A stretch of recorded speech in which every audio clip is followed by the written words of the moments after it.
Good evening to all. मैं मनोज राजहंस Deoghar foundation के पटल पे आओ पढ़ें और पढ़ाओ में आप लोगों के समक्ष उपस्थित हूँ। आप सभी को मेरा प्रणाम, आप सभी बड़ों को प्रणाम और सभी दोस्तों को मेरा सप्रेम नमस्ते और बच्चों को भी खूब सारा प्यार और आशीर्वाद।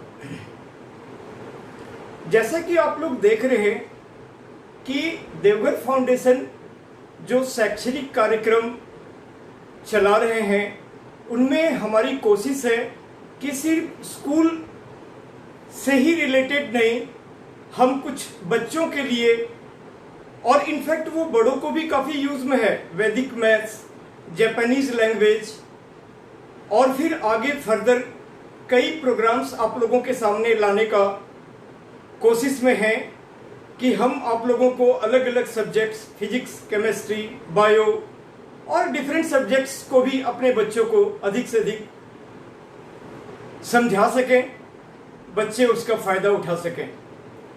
यह सब प्रोग्राम एक्चुअली सिर्फ स्टूडेंट के लिए नहीं है, इनमें पेरेंट्स, टीचर्स भी पार्टिसिपेट करें, इंटरेस्ट लें और कुछ सीखें, कुछ शेयर्स करें और हमें वैल्यूएबल अपना सजेशन दें।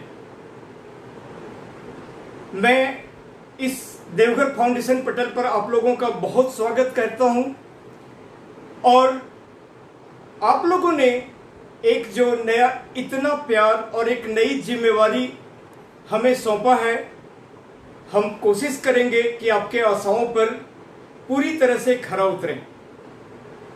अब मैं अपने बच्चों से बात करता हूं, स्टूडेंट्स से।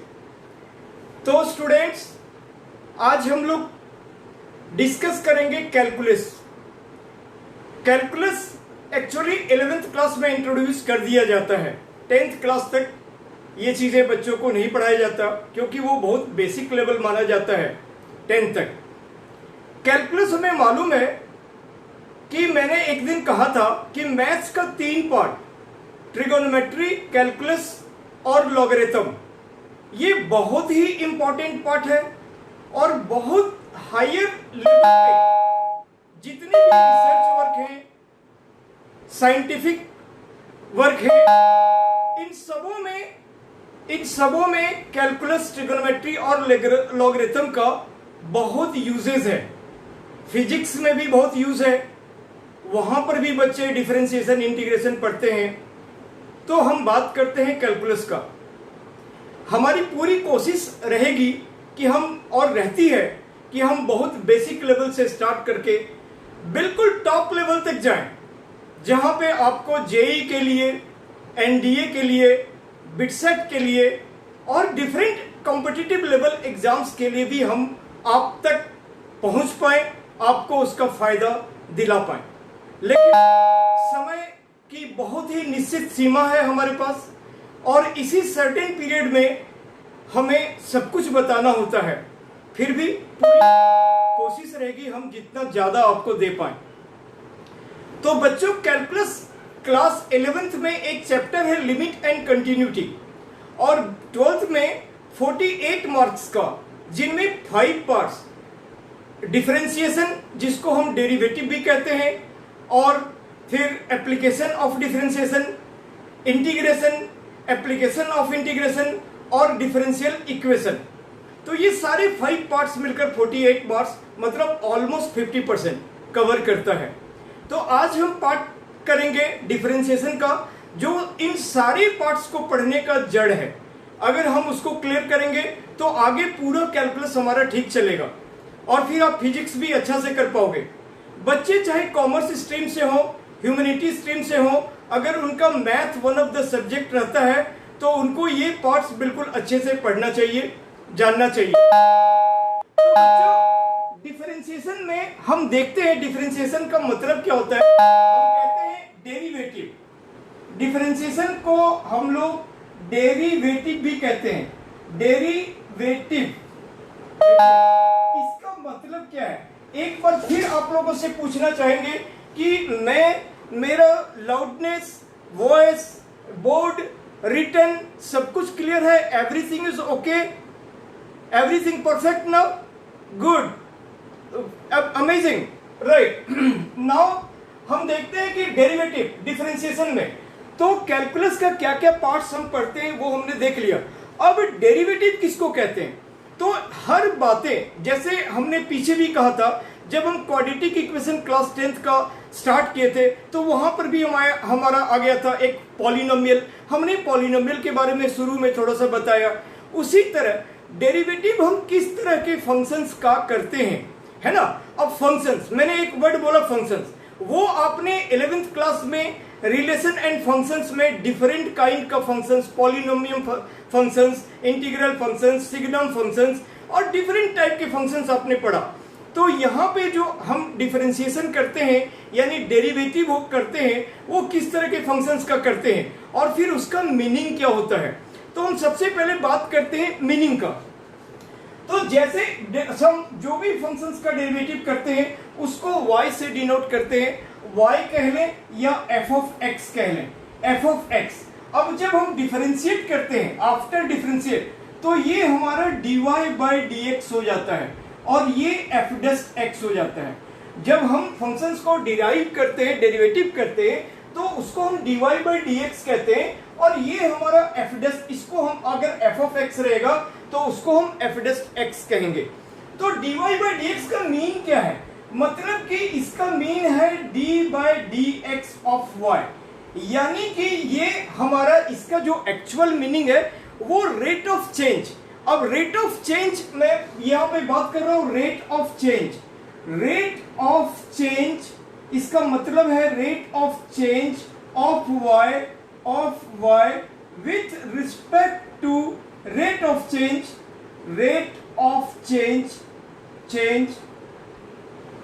of x, rate of change of y with respect to rate of change of x। dy by dx का मतलब है कि y को हमको डेरिवेटिव निकालना है, y का डिफरेंशिएट करना है x के रिस्पेक्ट में। अब हम x के रिस्पेक्ट में क्यों करते हैं, a के रिस्पेक्ट में क्यों नहीं, b c d e f g h i j के उनके रिस्पेक्ट में क्यों नहीं, ये क्या बताता है। तो आओ स्टूडेंट हम एक घरेलू भाषा में इसको बात करते हैं पहले, उसके बाद फिर हम बात करते हैं आगे एग्जाम्पल में।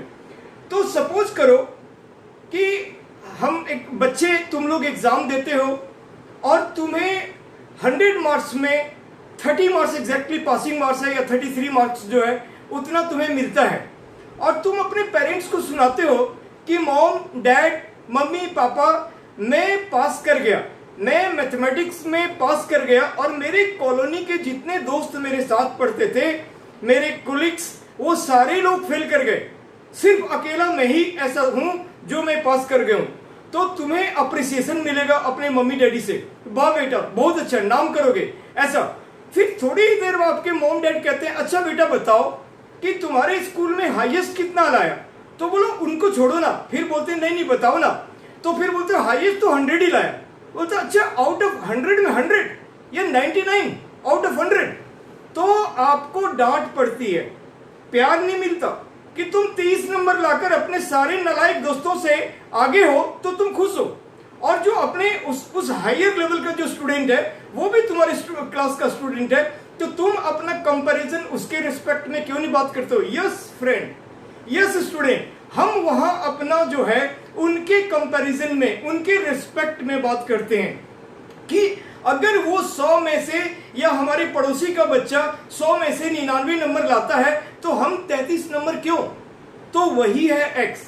हमारा जो कुछ भी फंक्शंस हो जहां भी लिखा रहता है in respect of, in general, not very much always, है ना, जो हमेशा नहीं, हमारा फंक्शंस जनरली पॉलिनोमियल फंक्शंस जो है x में लिखा रहता है। जनरली हम जो फैक्टराइजेशन करते थे x के टर्म में लिखते हैं। इन जनरल हम वहां पे फंक्शंस को, पॉलिनोमियल को y के रिस्पेक्ट में भी लिख सकते थे।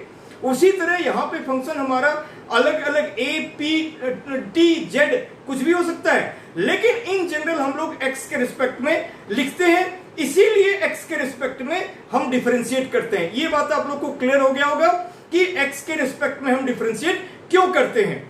दूसरा एक और एग्जांपल मैं बताता हूं, इसका मतलब हो गया rate of change of y with respect to rate of change of x। हम एक छोटा सा प्रैक्टिकल एग्जांपल लेते हैं कि स्पीड डिस्टेंस टाइम, तो जब हमारी गाड़ी तेज स्पीड में चलती है तो हम ज्यादा डिस्टेंस कवर करते हैं, या हमें एक अपने जो टारगेट पॉइंट है, अपने डेस्टिनेशन पॉइंट, वहां पे पहुंचने में हमें कम टाइम लगता है। तो जो जो स्पीड हम बढ़ाएंगे त्यों त्यों हम वहां पे जल्दी पहुंचेंगे, जो जो स्पीड घटाएंगे त्यों त्यों हम वहां पे, तो वहां भी टाइम और डिस्टेंस या टाइम और स्पीड के रिस्पेक्ट में हम बात करते हैं। तो वही चीजें हैं, हम छोटा छोटा ये करेंगे, आप लोग के सामने एग्जांपल देंगे, और फिर हमें डिविएट नहीं होना है, हमें आगे को बढ़ना है, इसलिए आप समझ बिल्कुल क्लियर हो जाएगा। इसीलिए हम विथ रिस्पेक्ट टू एक्स करते हैं, अदर्स के कंपैरिजन में नहीं, राइट। अब ये हो गया इसका मीनिंग। अब जैसे हम लोग बात करते हैं कि जैसे अब यहाँ पे एक बात आएगा, सपोज करो हम एक बचपन में हमने क्लास 10th में, क्लास 11th में, क्लास 10th में भी हमने ग्राफ देखा, ग्राफिक मेथड से लीनियर इक्वेशन को ये किया, लेकिन वहां पे हम स्ट्रेट लाइन का ग्राफ देखते थे। जब हम 11th क्लास के बारे में बात किए तो वहां हमने रिलेशन फंक्शंस में डिफरेंट काइंड का ग्राफ देखा। तो मैं एक एग्जांपल लेता हूं ग्राफ पे, उसके बाद हम यहां पे आते हैं। तो ग्राफ पे सपोज एक फंक्शन लेते हैं like y equal to x square, suppose y equal to x square, ये फंक्शन लिया। बच्चों क्या आप बता सकते हो? खैर मैं तो अभी आपका कमेंट नहीं देख पाऊंगा, तो सब कुछ मैं ही बताता जाता हूं, ठीक है। तो ये y equal to x square का जो ग्राफ आएगा वो हमारा एक पैराबोलिक ग्राफ आएगा। अब यहाँ पे फिर अब तुम बोलोगे सर आप बहुत सारे नए नए वर्ड्स, अभी आप रेट ऑफ चेंज बोले, हाँ यस, रेट ऑफ चेंज आपको एप्लीकेशन ऑफ डेरिवेटिव का पहला चैप्टर है क्लास 12th में जो आप पढ़ोगे, ठीक है। उसको मैंने स्पीड और डिस्टेंस से एग्जांपल दिया, ठीक है। अब आपको पैराबोला, जो 11th के बच्चे हैं वो कॉनिक सेक्शन एक चैप्टर है, कॉनिक सेक्शन के अंदर में हम सर्कल पढ़ेंगे, पैराबोला पढ़ेंगे, इलिप्स पढ़ेंगे, हाइपरबोला पढ़ेंगे। अगर आप लोग अभी नहीं पढ़े हो तो सेकेंड टर्म में ये चीज पढ़ोगे, राइट। लेकिन ग्राफ तो जरूर पढ़े हो। तो y equal to x square का जब हम ग्राफ बनाएंगे तो उसका ग्राफ ऐसे ही आएगा, और इसको हम पैराबोला कहते हैं बच्चों। तो पैराबोला, जैसे हमने एक और बात बताया था कि पैराबोला जो है ये चीज है। अब क्वाड्रेटिक इक्वेशन में हमने बताया था कि उसका general form ax square plus b x plus c equal to 0 होता है। पैराबोला का भी 4 जनरल फॉर्म होता है, पैराबोला के 4 जनरल फॉर्म होते हैं। अगर 12th के बच्चे जो 11th को पढ़ चुके हो उनको पूरी बात पता चल गया होगा या चल जाएगा, और जो 11th के बच्चे हो वो उसको आगे पता चल जाएगा। तो पैराबोला के जो जनरल फॉर्म होते हैं, ऐसे जनरल फॉर्म ये 4 होते हैं, ये 4 होते हैं। ये एक होता है y square equal to 4ax, और इसका ग्राफ हमारा ऐसा आता है।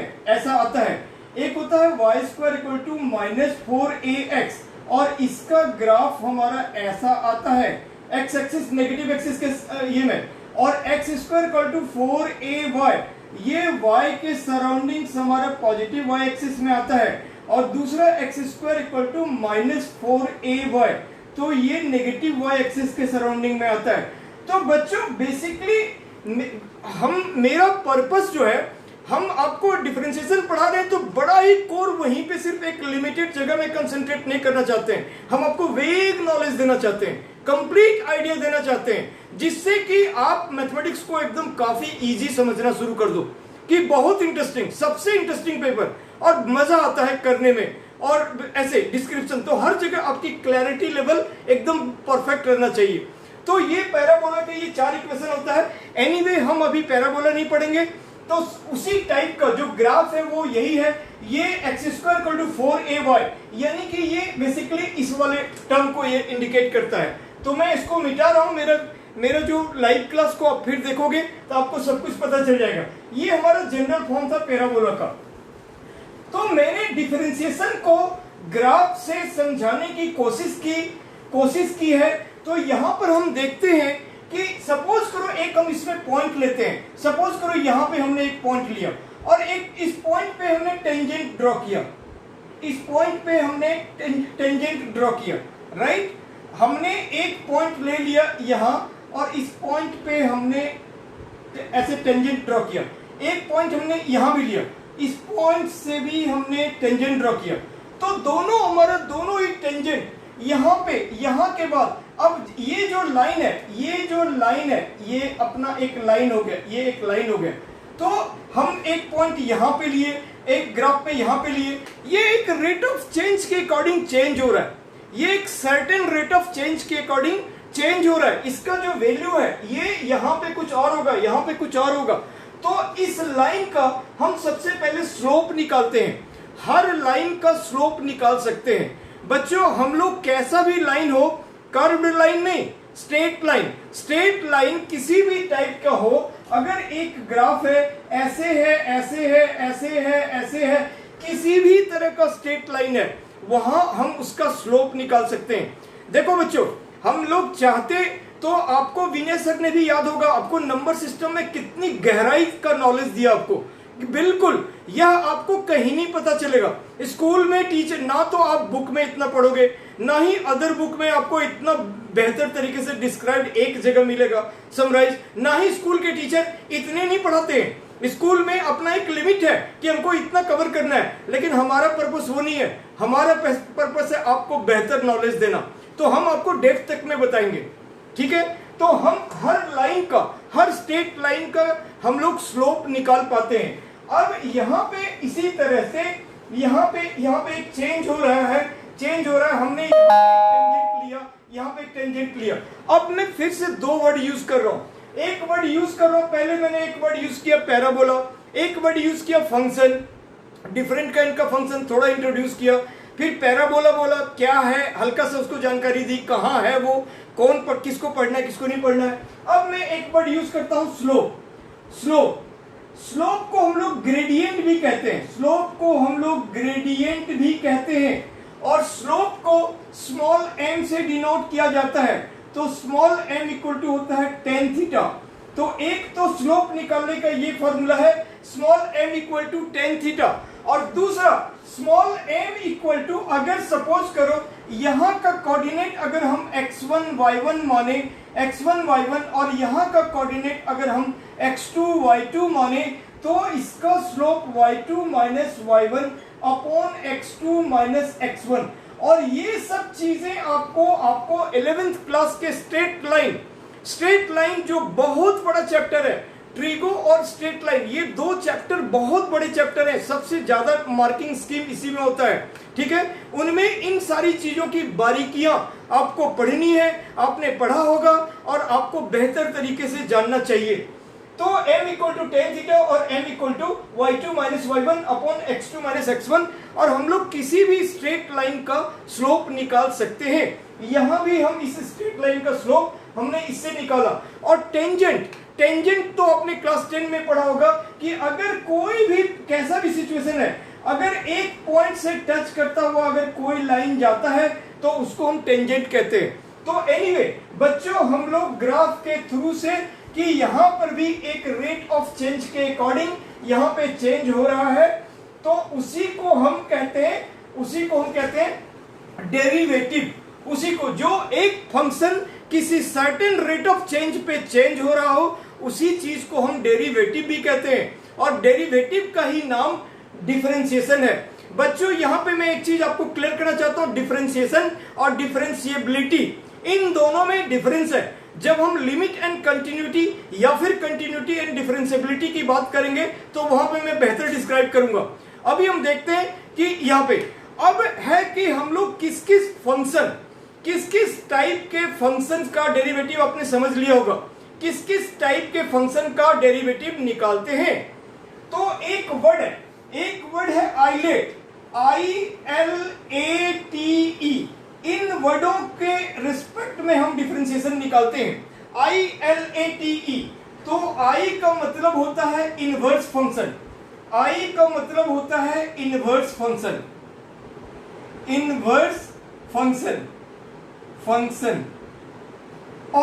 L का मतलब होता है लॉगरिथमिक फंक्शन, A का मतलब होता है एल्जेब्रिक फंक्शन, T का मतलब होता है ट्रिगोनोमेट्रिक फंक्शन, और E का मतलब होता है एक्सपोनेंशियल एक्सपोनेंशियल फंक्शन। तो स्टूडेंट्स हम लोग ये वर्ड, वैसे ये वर्ड का जो मुख्य यूज है वो इंटीग्रेशन में एक टाइप है इंटीग्रेशन बाय पार्ट्स, वहां पे हम करते हैं। तो मैं आपको एकदम से उतना जंप करके उतना दूर तक नहीं ले जाऊं चाहूंगा, क्योंकि कहीं भी किसी भी पॉइंट पे कोई भी छोटा सा भी कंफ्यूजन हो वो मुझे पसंद नहीं, वो मैं नहीं चाहूंगा। इसीलिए बिल्कुल आपको स्टेप बाय स्टेप, तो जो कौन से फंक्शंस का हमने एक एग्जांपल, जब मेरा ट्रिगो का वीडियो अगर आप देखे होंगे, हमने बताया था कि वो सारा जो ट्रिगो का हम एग्जांपल लेते हैं वो राइट एंगल ट्रायंगल के बेसिस पे लेते हैं। हम स्केलिंग ट्रायंगल पे नहीं लेते, हम इक्विलैटरल ट्रायंगल पे नहीं लेते, हम आइसोसेलेस ट्रायंगल पे नहीं लेते, और न ही हम other type of angle obtuse angle, मतलब कि obtuse angle triangle, acute angle triangle पे नहीं लेते, राइट एंगल ट्रायंगल पे लेते हैं। उसका हमने वजह बताया, उसमें हमने पाइथागोरस ये थ्योरम्स वगैरह का यूज बताया, है ना। उसी तरह हम लोग पूरी डिफरेंशिएशन या पूरा इंटीग्रेशन और सारी चीज, इनफैक्ट पूरे कैलकुलस 12वीं में अगर हम बात करते हैं तो इसी वर्ड पे बेस्ड होता है। सारी चीजें, सारे फंक्शन, और कोई भी वर्ड पे नहीं, इन्हीं वर्ड पे यूज होता है, इनवर्स, लॉगरिथमिक, अलजेब्रिक, ट्रिगोनोमेट्रिक और एक्सपोनेंशियल। अब हम आते हैं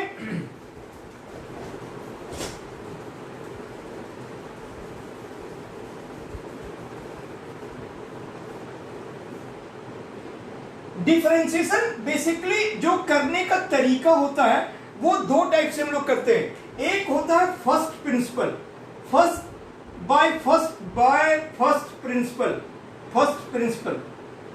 principal method, by first principle method. और अब हम लोग डायरेक्ट फॉर्मूला से करते हैं, फॉर्मूला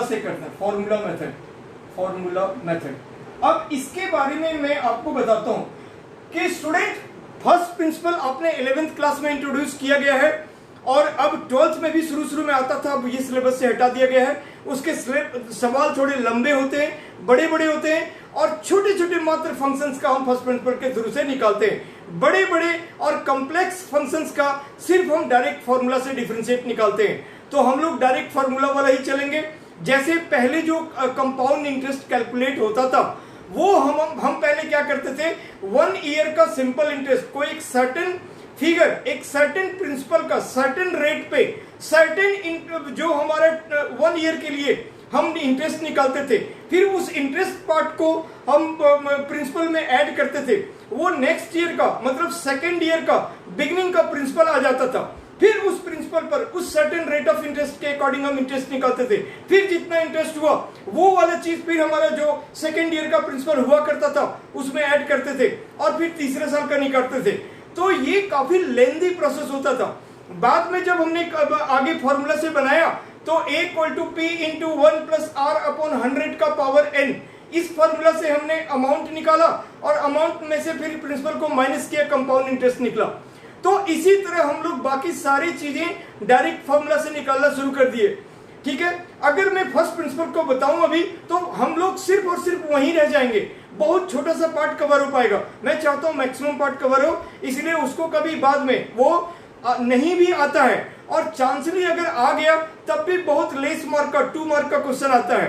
ठीक है, तो उसको हम कभी इग्नोर, तो वर्ड यूज नहीं, बिल्कुल नहीं बोलेंगे कि इग्नोर, लेकिन उसको कभी बाद में डिस्क्राइब हम कर सकते हैं। तो अभी हम आते हैं डायरेक्ट फॉर्मूला मेथड। तो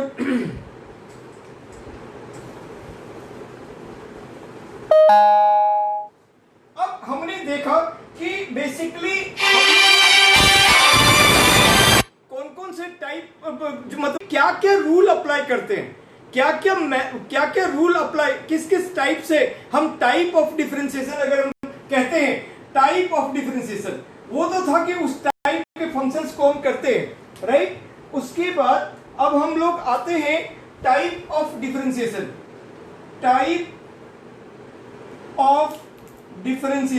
किस टाइप का करते हैं, ठीक है। तो सबसे पहले एक करते हैं नॉर्मल डिफरेंशिएशन। नॉर्मल डिफरेंशिएशन के अंदर में बेसिकली क्या आता है, normal differentiation, like suppose d/dx of हमारा जैसे u। अब यहां पे हमें पहले बताना चाहिए। पहले आप इसके टाइप्स लिखो, फिर मैं इसको अभी जब बताऊंगा थोड़ा आगे तब इसको समझ पाओगे। तो एक हम लोग करते हैं नॉर्मल डिफरेंशिएशन, उसके बाद करते हैं प्रोडक्ट रूल, प्रोडक्ट रूल, उसके बाद थर्ड करते हैं quotient, quotient rule, quotient rule, इसको हम डिवीजन रूल भी कहते हैं, इसको हम लोग डिवीजन रूल भी कहते हैं। फिर कहते हैं चेन रूल, चेन रूल, इसको हम लोग function, function of function, function of function या function within function, function of function, function within function, दोनों चीज कह सकते हैं।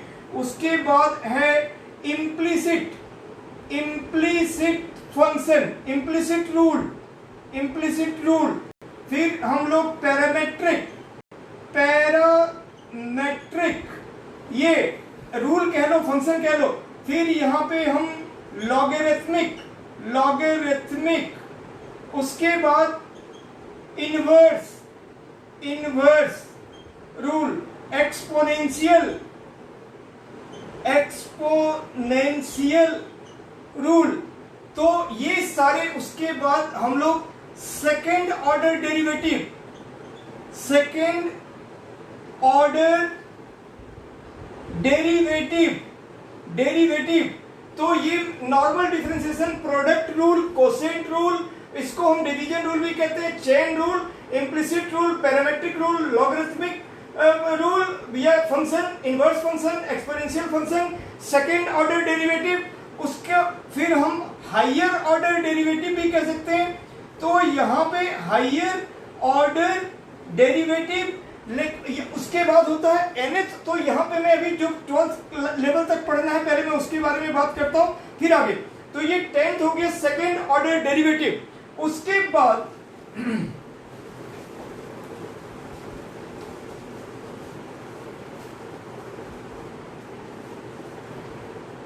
फिर 11th हो गया mean value theorem, mean value theorem, mean value theorem. और फिर हो गया Rolle's theorem, Rolle's, Rolle's theorem. तो स्टूडेंट हम लोग क्लास 12th में जो भी मैंने 12 पॉइंट लिखे, इन सारे तरह के क्वेश्चंस को करते हैं। ये सारे 12 तरह के क्वेश्चंस को हम लोग करते हैं, ठीक है, अप टू स्टार्ट से लेकर मिसलेनियस के अंदर तक में, राइट। आपको 11th में बस थोड़ा सा खाली प्रोडक्ट रूल और कोसेंट रूल किया पड़ा हुआ है और हल्का सा चेन रूल को टच किया हुआ है, ठीक है। तो नॉर्मल, प्रोडक्ट, कोसेंट और चेन रूल, इतना हम लोग को 11th में कराया है। और चेन रूल से, और इनफैक्ट शुरू से लेकर ये ऑल 12 कवर किया गया है क्लास 12 में। अब हम इसके अलावे आगे अगर हम और पढ़ना चाहें, आगे जैसे जो लोग कॉलेज में कम्पसन वगैरह में पढ़ते हैं तो और बहुत सारा चीज पढ़ते हैं, उतना मैं लिखूंगा टाइम जाएगा। हायर ऑर्डर डेरिवेटिव पढ़ते हैं, सक्सेसिव डिफरेंशिएशन पढ़ते हैं। तो सक्सेसिव का थोड़ा सा पार्ट हमारा सेकेंड ऑर्डर डेरिवेटिव में मिल जाएगा, सक्सेसिव का पार्ट।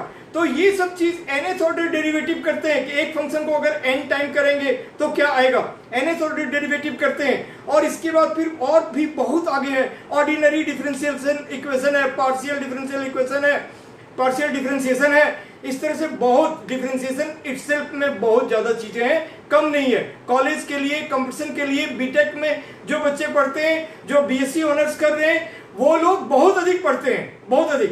तो उनसे पूछना, तो वो आपके जो 12th क्लास वाले बुक को बीएससी वाला एक दिन में खत्म कर लेता है, बीटेक वाला एक दिन में खत्म कर लेता है, क्योंकि जो जिनमें आप 15 दिन लगाओगे वो एक दिन में खत्म करते हैं लोग।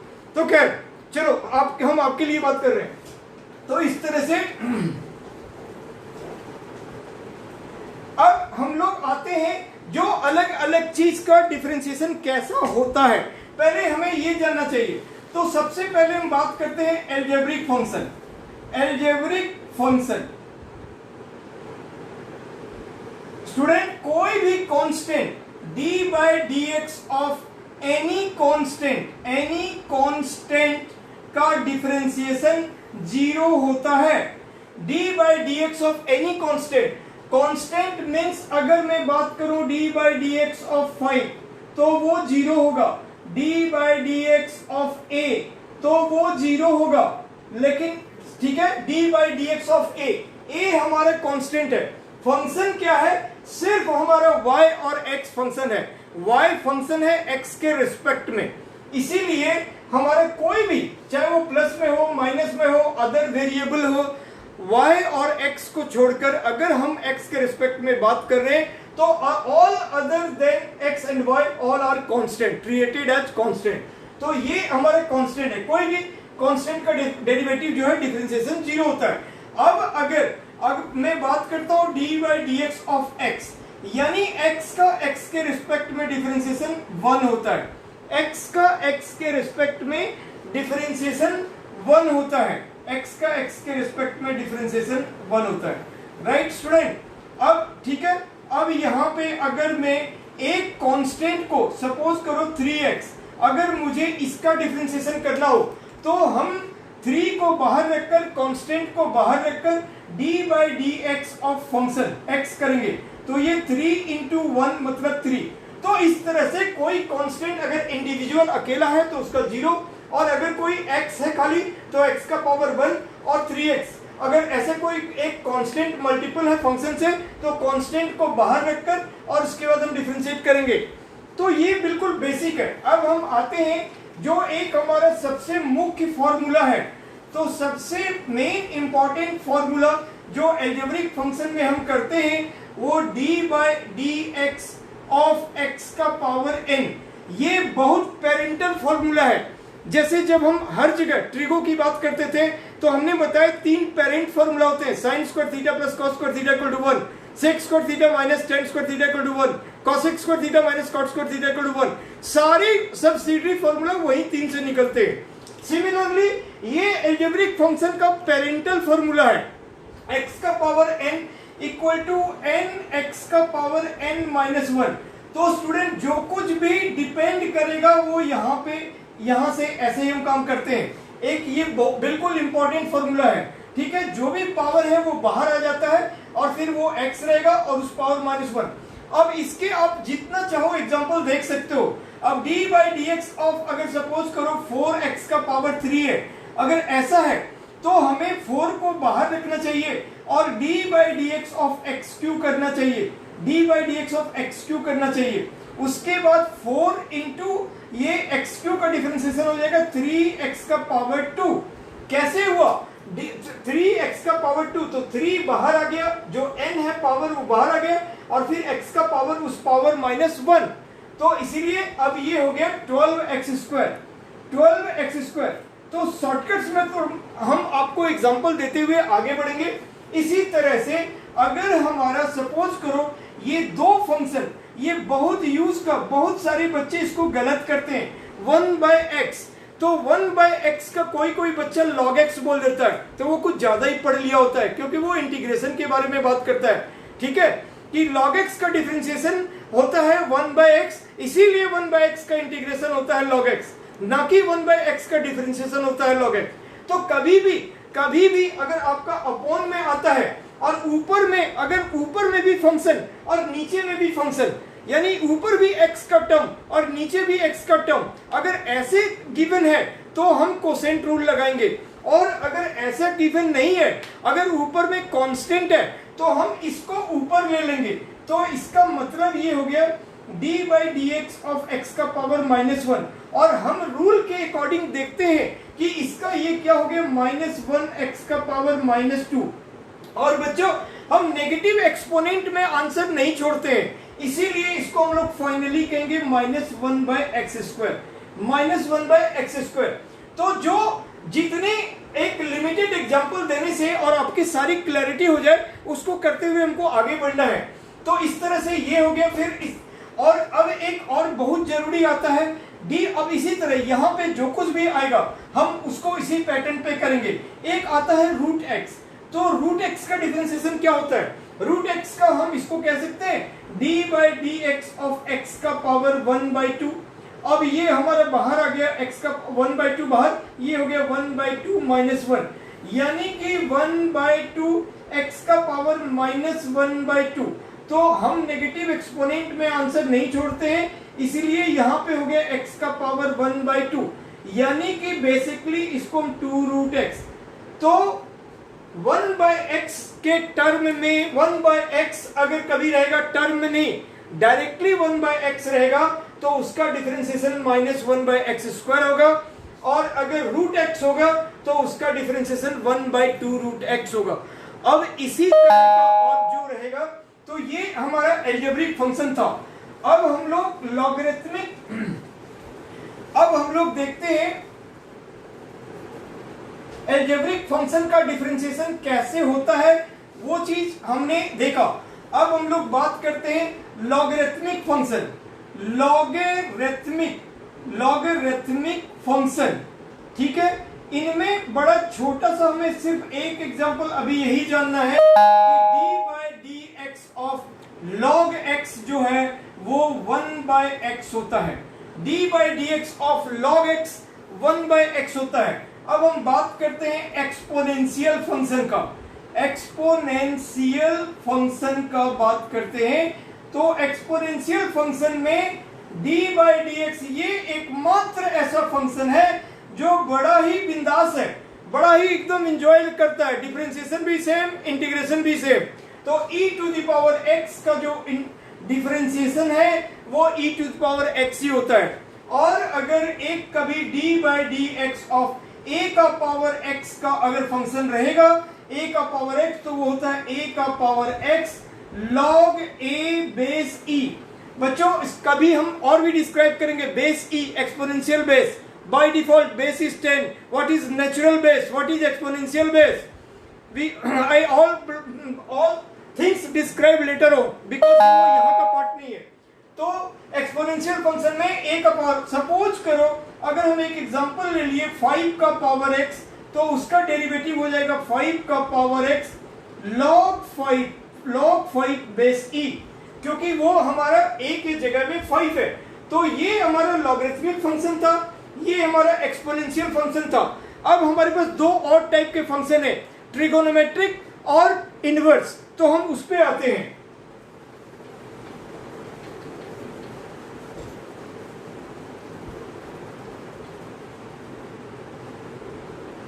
अब हम लोग ट्रिगोनोमेट्रिक फंक्शन,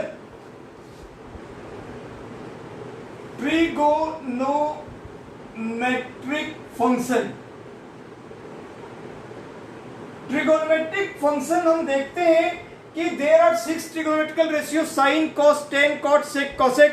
तो इनका डिफरेंशिएशन क्या होता है, तो d/dx ऑफ साइन x, आपको सबसे पहले पूरा कंप्लीट बेस आपको जानना चाहिए होता है, फिर आप सवाल करोगे तो आपको इजी पड़ेगा। साइन x का डिफरेंशिएशन cos x होता है, cos x का differentiation d/dx of cos x जो है वो हमारा माइनस साइन x है, माइनस साइन x है। d/dx ऑफ tan x ये sec स्क्वायर x होता है, sec square x। d/dx of cot x ये माइनस cosec स्क्वायर x होता है, minus cosec square x। d/dx of sec x ये sec x tan x होता है, sec x tan x होता है। और d/dx ऑफ cosec x ये हमारा minus cosec x cot x होता है। तो व्हाट वी सी कि जो फंक्शन c से स्टार्ट होते हैं वो नेगेटिव रिजल्ट देता है। जो फंक्शन डिफरेंशिएशन में c से स्टार्ट हो रहे हैं, c, cos, cot, cosec, वो हमारा तीनों नेगेटिव रिजल्ट दे रहा है। c मींस नेगेटिव, ठीक है, डिफरेंशिएशन में। ये बातें हमें ध्यान में रखने की बात है। चाहे वो इनवर्स में भी ऐसा ही वर्क होता है, ऐसा ही फंक्शन होता है, और इसमें भी ट्रिगो में भी वही होता है। जहां पे c आ गया वो नेगेटिव रिजल्ट देगा। तो cos, cot और cosec में नेगेटिव रिजल्ट राइट। ये हमारी ट्रिगोनोमेट्रिक फंक्शंस है। अब आप लोग पॉज करके ये सब चीजें नोट डाउन कर लेना। अब मैं आता हूं इनवर्स फंक्शन।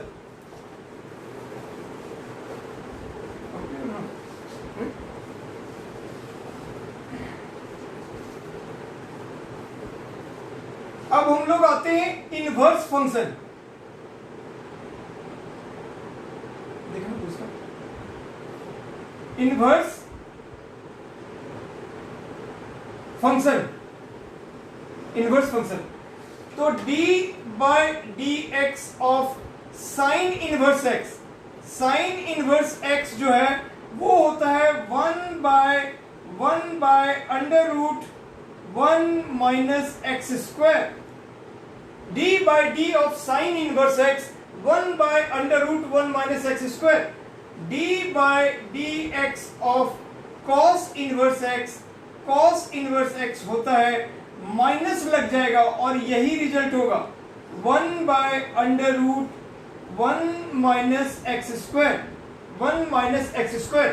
फिर d by d x of tan inverse x, tan inverse x equal to 1 by 1 plus x square.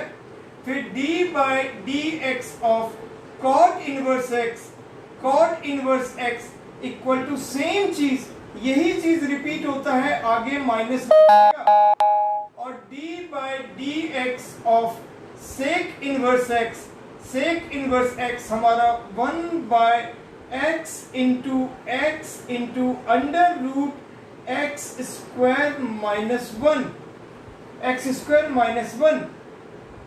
और फिर d by d x of cosec inverse x equal to same चीज 1 by x into under root x square minus 1 के आगे minus.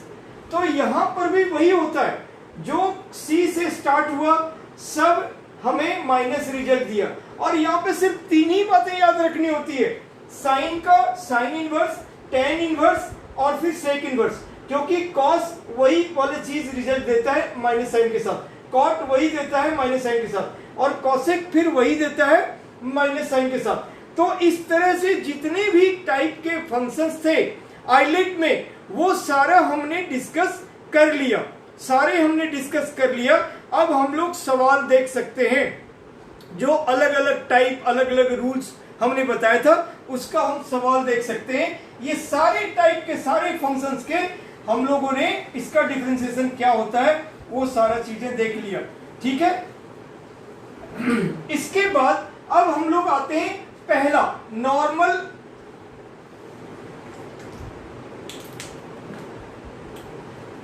पहला normal differentiation. Normal differentiation का मतलब क्या होता है? जैसे suppose d by d x of u plus v, यानी कि दो टर्म है, दो अलग अलग टर्म है। अब इस टर्म में कुछ भी लिखा हुआ है, अब चाहे 2 टर्म हो, चाहे 200 टर्म हो, चाहे 2 लाख टर्म हो, उससे में कोई दिक्कत नहीं, पकड़ के उसको हर अलग अलग टर्म का डिफरेंशिएशन कर दो। यही होता है नॉर्मल डिफरेंशिएशन। बीच में अगर यहाँ पे u plus v minus W है तो पहले u का डेरिवेटिव करो, प्लस v का करो, माइनस w का करो। तो जितनी टर्म है, चाहे वो 2 टर्म हो, चाहे 5 टर्म हो, 10 टर्म हो, उससे कोई फर्क नहीं पड़ता है। नॉर्मल डिफरेंशिएशन का मतलब होता है जितनी भी टर्म है अगर वो टर्म बीच में प्लस या माइनस है तो अलग अलग सबका डिफरेंशिएट कर दो, दैट्स ऑल, दैट्स इट। तो d बाय, इसका मतलब हो गया d by d x of u और plus d by d x of v। बस d by d x of u और d बाई, हम सवाल करेंगे तो अपने आप क्लियर ये होएगा। ये बहुत ही इजी है, बहुत सिंपल, इनमें टाइम वेस्ट बिल्कुल नहीं कि हम एक और छोटा सा एग्जांपल इस पर दिखाएं, ठीक है। यही था हमारा नॉर्मल डिफरेंशिएशन। अब अगर ये ज्यादा रहेगा, 2 से ज्यादा फंक्शन, तो बस भाई हम उससे माइनस लगा देंगे, प्लस रहेगा तो प्लस लगा देंगे। अब दूसरा जो टाइप था वो था हमारा प्रोडक्ट रूल। पहले हम बात करते हैं भाई 11th क्लास वाली। 11th क्लास में हमने 4 चीज पढ़ा था, 4 चीज पढ़ा था कि normal, product rule, quotient rule और चेन रूल। और 12th क्लास में चेन रूल से लेकर स्टार्ट किया हुआ था। तो चेन रूल, लेकिन उनको दिखलाया है कि आपको ऑल बेसिक्स, ऑल जितने भी ट्रिगोनोमेट्रिक फंक्शन है, लॉगरिथमिक है, एक्सपोनेंशियल है, a का पावर x है, सारी चीज आपको कंप्लीट पता होना चाहिए। अब तब जाकर आप उसको सवाल को बना पाओगे, अदरवाइज आपको 12वीं का डिफरेंशिएशन पढ़ने के लिए आपको 11th का डिफरेंशिएशन आना चाहिए। डायरेक्ट सोचोगे सर ये 5.2 का क्वेश्चन कैसे बनेगा, और आपको कुछ आता पता ना हो तो आप नहीं कर पाओगे। तो इसीलिए ये। अब दूसरा है प्रोडक्ट रूल। ये है प्रोडक्ट रूल। प्रोडक्ट रूल का फॉर्मेट यानी कैसा रहता है, सपोज करो d by d x of u into v. अब यहां से जरूरी पार्ट स्टार्ट हुआ, u इंटू वी। अब u इंटू वी का मतलब क्या हो गया कि u को रखो और d by d x of v, पहला को रखो और दूसरे का डेरिवेटिव कर दो, और प्लस v को रखो और d by d x of u। लेकिन आप यहाँ पे किसी को भी इस टर्म को पहले इस टर्म को बाद में लिख सकते हो, क्योंकि 2 + 3 और 3 + 2 दोनों सेम रिजल्ट देता है। तो ऐसा जरूरी नहीं है क्योंकि हम पहले u को ही रखें, u को रखकर पहला को रखकर दूसरे का डेरिवेटिव प्लस दूसरा को रखकर पहला का डेरिवेटिव। आप चाहो तो पहले ये टर्म लिखो फिर ये टर्म लिखो, एक ही बात है, ठीक है। तो यहां से बड़ा इंपॉर्टेंट पार्ट है, उसको देखना है। सपोज करो, चलो हम एक बात करते हैं, एक एग्जांपल ले लेते हैं कि हमारे पास एक सवाल है x sin x। यहां पे हेडिंग लिखा हुआ है डिफरेंस, फाइंड इट्स डेरिवेटिव, इसका डेरिवेटिव निकालो, ठीक है, या फाइंड इट्स डिफरेंशिएशन। तो सबसे पहले स्टूडेंट आपके पास लिखा हुआ है x sin x, आप उसको लिखो y इक्वल टू या f of x equal to. और जो मैं वेरी बिगिनिंग में बोला था कि कोई भी फंक्शन डिफरेंशिएशन का जो है वो y से डिनोट किया जाता है, तो y equal to x sin x। अब आप यहां लिख सकते हो और नहीं भी लिख सकते हो। अगर 11th क्लास में हो तो जरूर लिखो, अगर 12th क्लास में हो तो इग्नोर कर सकते हो कि डिफरेंशिएट, यहां पे differentiate both sides with respect to WRT, shortcut में लिख सकते हो x। तो ये 11th में लिख सकते हो, 12th में लिखने का नीड नहीं है। तो ये हो जाएगा dy बाय dx, राइट। अगर f ऑफ x रहता तो f डैश x कहते। तो ये u इंटू v। अब मन ही मन मानो ये एक। अब एक चीज और है, x कैसा फंक्शन है, x एल्जेब्रिक फंक्शन है, sin x कैसा है, ट्रिगोनोमेट्रिक है। तो यहाँ पे हमारे पास कोई भी कॉम्बिनेशन हो सकता है, चाहे जितने भी मैंने टाइप के पांचों टाइप के फंक्शंस बताया मैंने आपको, I L A T E, इनमें कोई भी दो फंक्शंस का कॉम्बिनेशंस दे सकता है। उन ऐसा नहीं कह सकते इसके साथ वो उसके, तो सारे इजी हैं। सारे को हम इसी पैटर्न पे करेंगे कि पहला को रखे, x को रखे और d by d x of sine x, d by d x of sine x, और प्लस साइन x को रखे और d by d x of x। तो ये हो गया हमारा ऐसा स्ट्रक्चर। अब हमें ये चीजें जब मालूम है, साइन x का डेरिवेटिव क्या होता है, तो cos x होता है, और फिर यहाँ पे साइन x को रखे और x का डेरिवेटिव क्या होता है, तो इंटू 1 होता है। अब ये फाइनली हमारा x cos x plus sine x, ये हमारा हो गया इसका आंसर। आप लोग एक बार मुझे और फिर से श्योर करो कि बिल्कुल एकदम साफ पिक्चर है, एकदम क्लियर है, आप लोग समझ रहे हो, तब मुझे मजा आएगा। आप लोग समझ रहे हो बेहतर तरीके से? हमारी स्पीड, हमारा जो पढ़ाने का जो स्पीड है वो ठीक है, उसको और बढ़ाया जाए या ये इसी पेस पे चले या स्पीड को घटाएं? आप थोड़ा सा मुझे सजेस्ट करो। ये मैं आपको ज्यादा चीज डिलीवर करना चाहता हूं और ज्यादा दिखलाना चाहता हूं, सो ये पेस मेरा बिल्कुल आप लोग को सूटेबल है, सूट कर रहा है? Okay, done, fine, good. तो अब इस कंडीशन में हम आते हैं, तो ये x sin x, तो यहां पे कोई भी कॉम्बिनेशन हो सकता था। अब अगर हमारे पास यहां पे सपोज करो एक एग्जांपल, ये तो मैंने बस लेटेस्ट वन एग्जांपल ले लिया। अब हम एक बात करते हैं कि अगर हमारे पास तीन फंक्शन हो, अगर हमारे पास u इंटू वी इंटू डब्ल्यू, ये तीन चीज x sin x log x, suppose अभी हमने एग्जांपल लिया x sin x, एक एल्जेब्रिक का लिया, एक ट्रिगोनोमेट्रिक का लिया, अब एक और डाल देता हूं, लॉगरिथमिक डालता हूं, तो कोई फर्क नहीं पड़ता है। We can take an example of any functions, like हम जितने भी चाहे अलग अलग हम ले सकते हैं। तो ये कुछ भी हो सकता है। इस तरह के फंक्शंस को अगर 3 फंक्शंस मल्टीपल में है, प्रोडक्ट रूल में है, तो उनको करने का तरीका क्या होता है, बड़ा ही इजी तरीका है। हम पहले पहला को डिफरेंशिएट करेंगे और दोनों को एज इट इज रखेंगे, फिर प्लस दूसरा को करेंगे और बाकी को एज इट इज रखेंगे, फिर एक बार तीसरा को करेंगे। तो यही रूल है, ठीक है। और मैक्सिमम 3 तक आएगा, 3 तक आएगा, 3 से ज्यादा नहीं आएगा।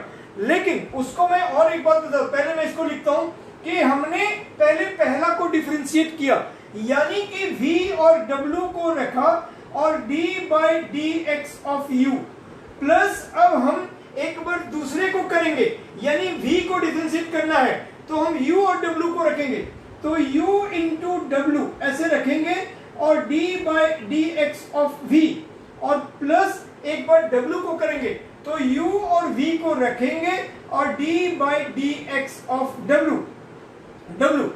तो ये चीजें हैं, ठीक है। हमने 2 फंक्शंस को रखा, 2 फंक्शंस को, मतलब कि एक बार हमारा टारगेट है, एक बार हमारा u को डिफरेंशिएट करना है और दोनों को रखना है, एक प्लस v को डिफरेंशिएट करना है, बाकी दोनों को रखने हैं, प्लस तीसरा w को डिफरेंशिएट करना है, बाकी दोनों को रखने हैं। तो ऐसे ही, और एक तरीका और हम इससे बेहतर कह सकते हैं कि सपोज करो, जैसे मैंने एग्जांपल अभी लिया था कि y equal to x sin x log x, x sin x log x, अगर हमने ये चीजें लिया था तो हम क्यों ना कोई 2 को u समझें और एक को v समझ लें, इसको u समझ लिए, इसको v समझ लिए, और जब हम इसका डिफरेंशिएट करेंगे तो हम पहले u को रखें, यानी x sin x को रखें और यहां लिखेंगे d by d x of log x, यानी कि अगर हम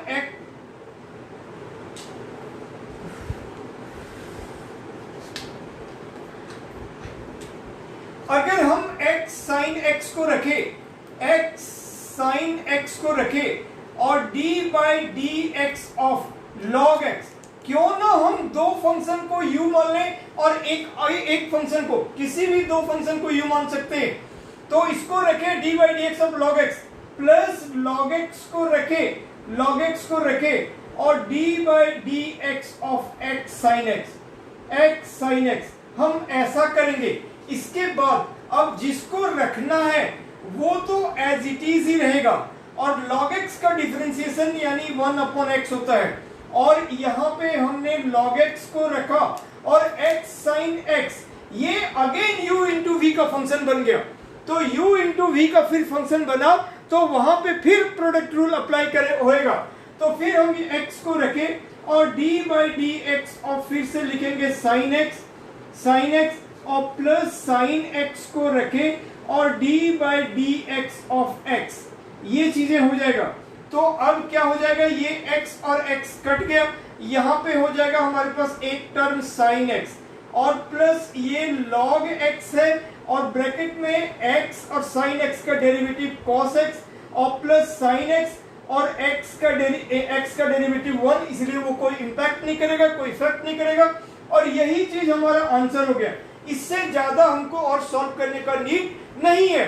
तो जब भी कभी 3 फंक्शंस रहता है तो प्रोडक्ट रूल, अब मुझे लगता है कि प्रोडक्ट रूल आप लोग का क्लियर हो गया होगा।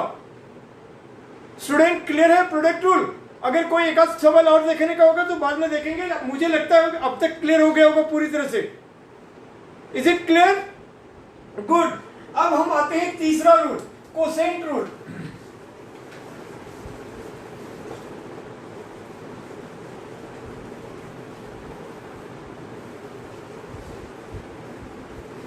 अब हम आते हैं 3rd नंबर, तीसरा part, quotient rule. Quotient rule जिसको हम डिवीजन रूल कहते हैं, डिवीजन रूल। इसमें क्या होता है, अगर हम सपोज करो हमारा एक, मान लो d by d x of u upon v के टर्म में, एक फ्रैक्शन के टर्म में, अपॉन के टर्म में अगर रहता है तो हम क्या करते हैं कि नीचे डिनोमिनेटर का स्क्वायर फिर डिनोमिनेटर को रखे यानी v को रखे और d by d x of u minus u को रखे और d by d x of v। तो हमें ये ऑर्डर बिल्कुल फॉलो करना होता है, इसको मेंटेन करना पड़ता है। हमने u इंटू वी में u को रखकर v का डेरिवेटिव प्लस v को रखकर u का डेरिवेटिव किया था, उसको अगर हम स्विच ओवर करेंगे तो कोई फर्क नहीं पड़ेगा। लेकिन यहाँ पे हम स्विच ओवर नहीं कर सकते, हम पहले इस टर्म को माइनस इस टर्म को नहीं कर सकते, because 2 minus 3 does not equal to 3 minus 2, right. 2 plus 3 equal to 3 plus 2, but 2 minus 3 does not equal to 3 minus 2, so that's. तो हमें डिनोमिनेटर का स्क्वायर करना है, उसको रखना है, और न्यूमरेटर का square D by d x of numerator minus फिर न्यूमरेटर को रखना है d by d x of, यही।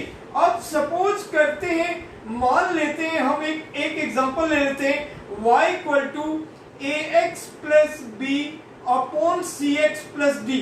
सपोज करो बच्चों हम इसका एक एग्जांपल ले लेते हैं, ये u अपॉन v के टर्म में है, ठीक है। तो u अपॉन v के टर्म में है तो हमें पहले क्या करना चाहिए, नीचे वाले का स्क्वायर, उसके बाद नीचे वाले को रखना चाहिए, यानी कि सी एक्स प्लस डी को रखे into d by d x of a x plus b minus a x plus b को रखे, ए एक्स प्लस बी को रखे, और d by d x of c x plus d, और upon हमारा हो गया सी एक्स प्लस डी का होल स्क्वायर। आप लोग पहले भी अपॉन का साइन लिख सकते हो और इसको ऊपर वाला जो फंक्शनैलिटी होता है उसको लिख के, फिर कभी कभी ये सवाल थोड़े लंबे हो जाते हैं इसलिए हम ऊपर वाले को लिख लेते हैं, फिर अपॉन का साइन डालते हैं, पता नहीं कितना जगह लेगा, और नहीं तो ऐसे हम डाल सकते हैं। अब हमारे पास क्या हो जाएगा, तो सी एक्स प्लस डी और इसका जो डेरिवेटिव है वो a हो जाएगा, क्योंकि देखो मैंने बताया था u प्लस v का मतलब क्या हुआ कि u का डेरिवेटिव प्लस v का डेरिवेटिव, तो ax प्लस b भी यहाँ पे दो टर्म है, और दो टर्म का मतलब हो गया कि पहला वाला का डेरिवेटिव करना है प्लस दूसरा वाला का। तो पहला वाला ax है, अब यहाँ पे ax a क्या है, कांस्टेंट है, x क्या है, फंक्शन है। तो यहाँ पे हम कांस्टेंट को बाहर निकाल दिए, a को बाहर निकालकर x का डेरिवेटिव किए, तो वो 1 रिजल्ट दिया, तो a ही रह गया, है ना। और b, तो ax का रिजल्ट क्या मिला हमको, a, और b हमारा कांस्टेंट पार्ट है, तो b हमारा 0 रिजल्ट दिया, तो ये अल्टीमेटली a बन गया। माइनस यहाँ पे हम ax प्लस b इंटू इसका रिजल्ट हो गया c, और upon c x plus d का होल स्क्वायर, ठीक है।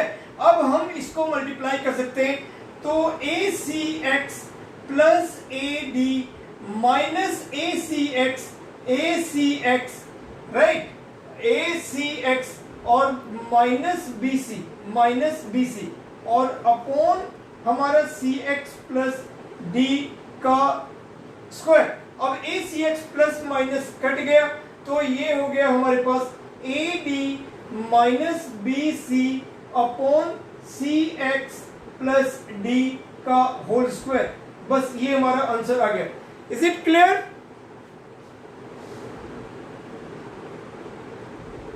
राइट।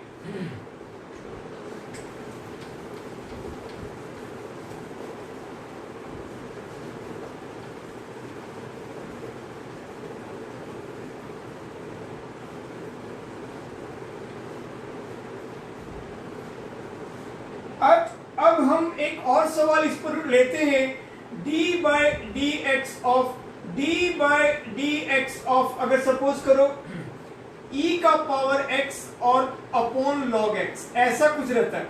मेरे मन में जो सवाल आया, एक इंपॉर्टेंट ही सवाल लेता हूं, तो यहाँ पे एक एक्सपोनेंशियल फंक्शन है और अपॉन लॉग x, मतलब एक्सपोनेंशियल और लॉगरिथमिक का कॉम्बिनेशन ले रहा हूं।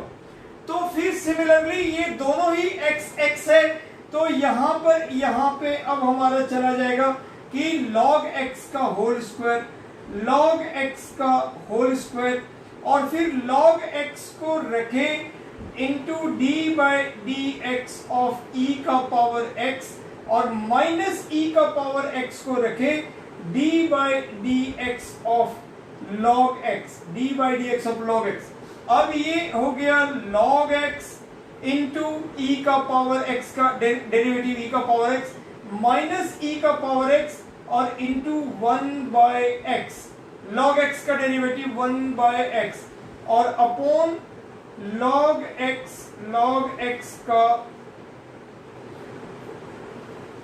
अपॉन log x का होल स्क्वायर। अब इसको log स्क्वायर x स्क्वायर नहीं कह सकते, ये ऐसा ही रहेगा। अब यहां पर हम एलसीएम ले लिए, इसको अभी आप 1 मिनट के लिए सोचो, नहीं है तो हमने एलसीएम लिया तो वो हो गया x, ये x यहां आ गया तो x log x into e का पावर x माइनस e का पावर x और अपॉन x और फिर डिवाइडेड बाय दिस, मतलब कि डिवाइडेड बाय log x का होल स्क्वायर।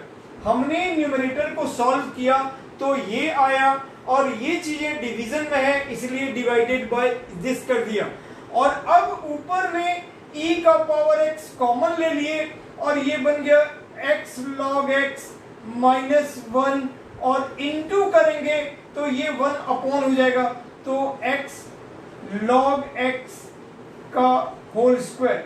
तो इस तरह से ये ऐसा ही काम हम डिवीजन रूल में करते हैं। Is it clear? Division rule भी आप लोग का हो गया, नॉर्मल, प्रोडक्ट और डिवीजन। अब मैं एक व्यू कर लेता हूं कि क्या हमें और भी ऐसा कुछ क्वेश्चंस दिखाने चाहिए, उनका एक छोटा सा व्यू मैं देख लेता हूं और फिर मैं फर्दर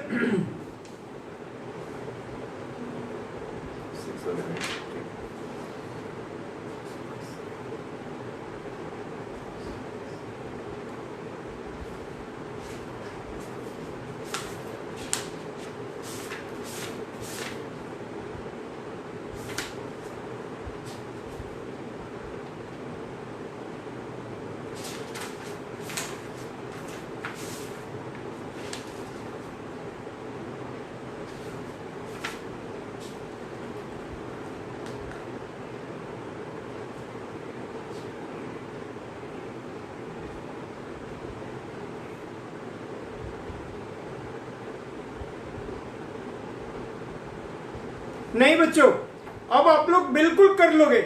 जो हमारा प्रोडक्ट रूल, कोसेंट रूल और डिवीजन रूल से रिलेटेड जो चीजें हैं वो आप लोग सॉल्व कर लोगे, ऐसा मुझे बिलीव है। आप लोग कंफर्टेबल हो बिल्कुल यहां तक के लिए? ठीक है, फाइन, गुड। तो अब हम आगे चलते हैं, चेन रूल। ठीक है, चलो चेन रूल के बारे में भी हम लोग थोड़ा एक लाइन गपशप करते हैं फिर स्टार्ट करते हैं। चेन का मतलब क्या होता है? कड़ी, मतलब एक जो ये है वो दूसरे से जुड़ा हुआ, दूसरा तीसरे से जुड़ा हुआ एंड सो ऑन। जैसे हम लोग यहाँ पे चेन पहनते हैं, साइकिल का चेन और हर कोई चेन, हम कहते हैं एक ऐसे खड़ा हो जो ह्यूमन चेन बना लो, एक के बाद दूसरा, दूसरे के बाद तीसरा, वही हमारा चेन है। हम जो गले में हाथ पहनते हैं, एक कड़ी दूसरे से जुड़ी हुई, दूसरे तीसरे से जुड़ी हुई, वो हमारा चेन है। ऐसे ही जहां चेन वर्ड यूज करते हैं तो एक के अंदर दूसरा, ऐसे कुछ भी एग्जांपल ले सकते हैं। मैं कहता हूं कि मेरे घर में चोरी हो ही नहीं सकती। क्यों नहीं हो सकती?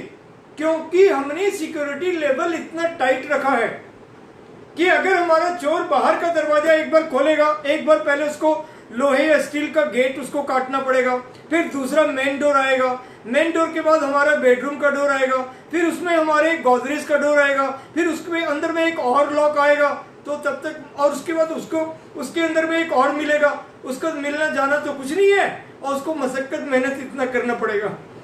तो इस कंडीशन में वो सारे उसके लिए चेन थे, एक के बाद दूसरा, दूसरा के बाद तीसरी कड़ी, ऐसे। तो यहां भी डिफरेंशिएशन में भी हमारे पास एक फंक्शन के अंदर में दूसरा फंक्शन, दूसरे फंक्शन के अंदर में तीसरा फंक्शन, ऐसे करके जुड़ा हुआ होता है।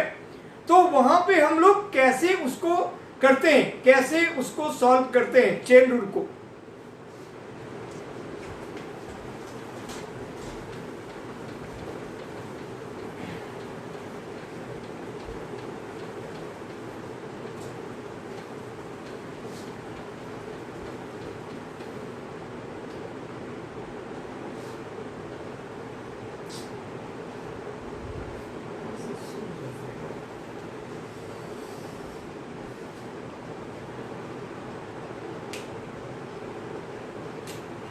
चेन रूल जिसको हम लोग फंक्शन ऑफ फंक्शन या फंक्शन विद इन फंक्शन कहते हैं। तो देखो, अगर सपोज करो हमने यहां पे लिया एक छोटा सा एग्जांपल sin 2x, तो स्टूडेंट ये हमारा चेन रूल का फंक्शन है, ये हमारा चेन रूल का फंक्शन है। क्यों है? क्योंकि हमें सिर्फ मालूम है sin x का जो डेरिवेटिव होता है वो cos x है, उस x के जगह में कुछ नहीं रहना चाहिए, सिर्फ x रहना चाहिए, sin x। If it is written like that, then we give the result, the derivative of sin x is cos x, ठीक है। बट यहां पे हमारा x के जगह में जो एंगल है वो 2x है। तो ये है पैटर्न। ये पैटर्न कैसा है? पैटर्न वही है। अगर जैसे हम पैटर्न का सेंस हम एक कोई भी पैटर्न लेते हैं, अगर मैं आपसे एक छोटा सा एग्जांपल बताऊं कि 2 4 6 8, इसके बाद वाला नंबर क्या होगा? जाहिर सी बात है कि 10 होगा, क्योंकि हम 2 into 1 बोल रहे हैं, या 2 into और फिर 2 into 2 यानी कि 2 का टेबल बोल रहे हैं, या फिर +2 करके चलते जा रहे हैं, तो जाहिर सी बात है कि अगला नंबर 10 होगा। अगर हम लोग बोलते हैं x + y का होल स्क्वायर, तो मैं आपसे पूछूं कि 2a - 3 या 2a + 3b का होल स्क्वायर क्या होगा, या 2a - 3b का होल स्क्वायर क्या होगा, तो it goes to a - b whole square, उस पे जा रहा है ना। तो उस कंडीशन में अगर हमारा y = sin x है, तो हम डायरेक्टली इसका cos 2x खाली नहीं ले सकते। तो जब डेरिवेटिव करेंगे तो dy/dx चेन रूल का मतलब होता है यहां पे डायरेक्टली x का फंक्शन नहीं है, एक फंक्शन के अंदर में दूसरा फंक्शन है, तो dy/dx जो होगा ये sin x की तरह है, तो sin x का हो जाएगा cos x, यानी cos 2x। x हम किसको समझ रहे हैं? 2x को, into d/dx of 2x, d/dx of 2x। अब ये फिर हो गया cos 2x और इंटू 2, तो ये हो गया 2 cos 2x, 2 cos 2x, ठीक है। तो ये हमारा चेन रूल का एक छोटा सा एग्जांपल है कि sin x का फंक्शन नहीं है, उस टाइप का फंक्शन है, डायरेक्टली sin x। तो पहले इसको हम sin x समझेंगे, और sin x का cos x होता है, तो cos और जो हमारे लिए x था भी, और फिर एक बार जिसको हमने x समझा था उसको एक और बार हमको डेरिवेटिव निकालना पड़ेगा, तो d/dx ऑफ 2x, इस तरह से cos 2x इंटू 2, तो 2 cos 2x। अब मैं अगला एग्जांपल लेता हूं, सपोज करो अगर हमारा y = sin square x है, अगर हमारा y = sin square x है, तो स्टूडेंट हम इसको cos square x नहीं कह सकते, हम इसको cos square x नहीं कह सकते, पहले इसको हमको लिखना पड़ेगा। इसको प्रॉपरली क्या कह सकते हैं? इसको हम sin x का होल स्क्वायर कह सकते हैं, और sin x का होल स्क्वायर का मतलब हो गया sin square x। ये एंगल पे स्क्वायर नहीं होता, अगर मैं अंदर करके इसका मतलब ये नहीं होता। अगर मैं आपको बोलूं ax का होल स्क्वायर, तो यहां पर ये हो जाएगा a²x²। अगर ax का होल स्क्वायर का मतलब हो गया ये दोनों पे है, लेकिन अगर sin x का होल स्क्वायर, तो इसका मतलब हो गया sin square x। ये ऐसा नहीं होगा sin square x², ऐसा नहीं होगा, ठीक है। तो इस कंडीशन में ये हो गया sin x का होल स्क्वायर। अब हम यहाँ पे डिफरेंशिएट करेंगे, तो therefore dy/dx इक्वल टू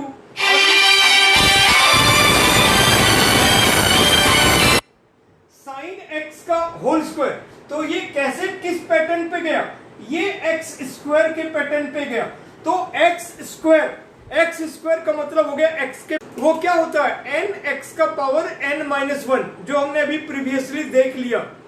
तो x का पावर 2 का डेरिवेटिव क्या हुआ? 2x, 2 बाहर आ गया, और x का पावर 2 - 1 यानी 1, तो 2x हुआ। तो उसी तरह से sin x का होल स्क्वायर का मतलब ये 2 बाहर आ गया, तो हो गया 2 sin x, 2 sin x, 2 sin x। लेकिन क्या ये अभी हमारा खत्म हो गया? नहीं हुआ है। इंटू फिर करेंगे d/dx of sine x into d by d x of sine x, right. तो 2 sine x into d by d x of sine x. अब ये हो जाएगा 2 sine x into cos x, 2 sine x into cos x, ठीक है। तो ये हमारा इसका डेरिवेटिव हो गया। अगर मैं साइन स्क्वायर एक्स बोलूं तो साइन एक्स का होल स्क्वायर, ये एक्स स्क्वायर का पैटर्न हुआ, और एक्स स्क्वायर का पैटर्न होने के बाद ये फिर हमारा पहले 2x हो गया यानी 2 साइन एक्स हुआ, और फिर d by d x of जो साइन एक्स था, जो हमारा x था तो साइन एक्स, तो 2 साइन एक्स कॉस एक्स, ठीक है। इट्स ओके, ठीक है। तो चेन रूल ऐसे करता है। अब इसके अंदर में और भी बहुत सारे क्वेश्चंस लाइक जैसे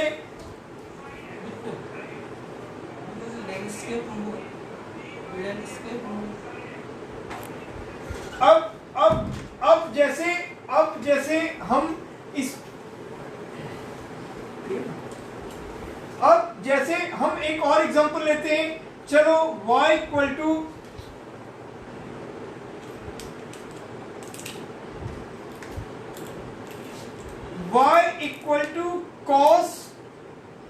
cos अंडर रूट एक्स।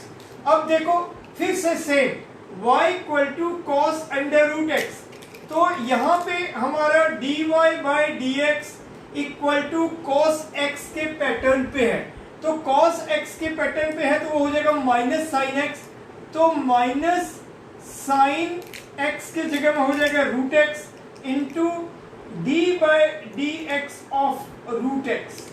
अब ये हो जाएगा minus sine root x into 1 by 2 root x, 1 by 2 root x.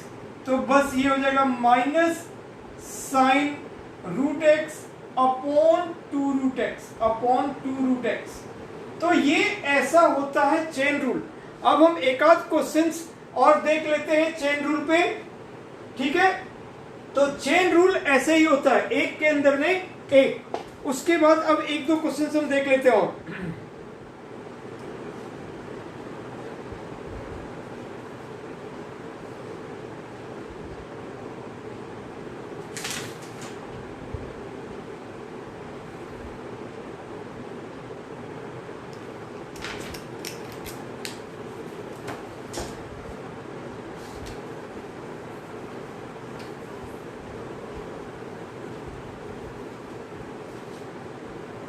Eleventh class का जो मेरे पास बुक है उसमें मिसलेनियस एक्सरसाइज एनसीईआरटी के बुक में जो 317 पेज एग्जाम्पल और एक्सरसाइज के सारे क्वेश्चन आप लोग बना लोगे।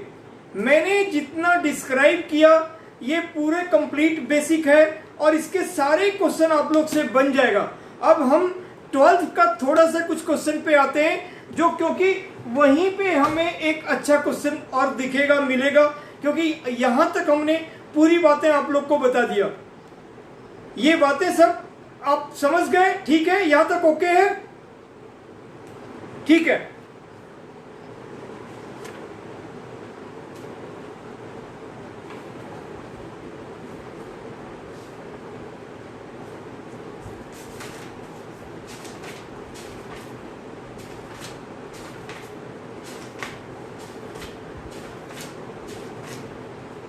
यस हाँ, अब हम आते हैं क्लास 12th के बुक पे एक्सरसाइज 5.2 पेज नंबर 166 और ये यहाँ पे सारा चेन रूल स्टार्ट होता है यहाँ पे, ठीक है।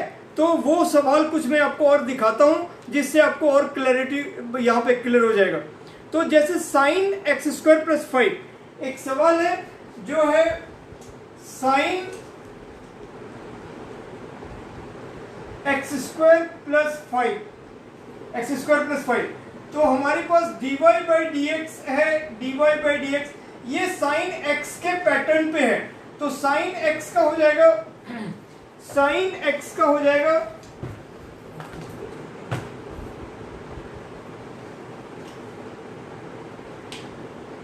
साइन एक्स का हो जाएगा 1 सेकेंड का प्लीज मुझे टाइम दीजिए, 1 सेकेंड। दूसरा वर्क कर लेते ये नहीं चलता।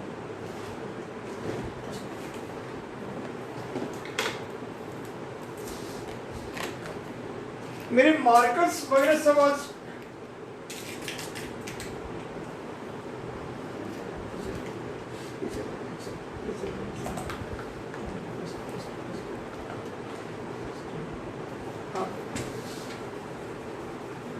साइन एक्स स्क्वायर प्लस 5, ये साइन एक्स का पैटर्न है, तो ये हो गया cos x square plus 5 into d by d x of x square plus 5।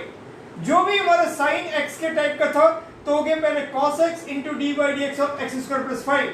तो अब ये हो गया कॉस एक्स स्क्वायर प्लस 5 और इंटू 2x, बस। तो ये हो गया 2x cos x square plus 5। ये चीजें बड़ा ही सिंपल एकदम, अगर अच्छे तरीके से देखोगे तो ये सारी चीजें बिल्कुल बढ़िया तरीके से सॉल्व होते जाएगा। अब मैं थोड़ा सा टफ क्वेश्चन लेता हूं, ठीक है।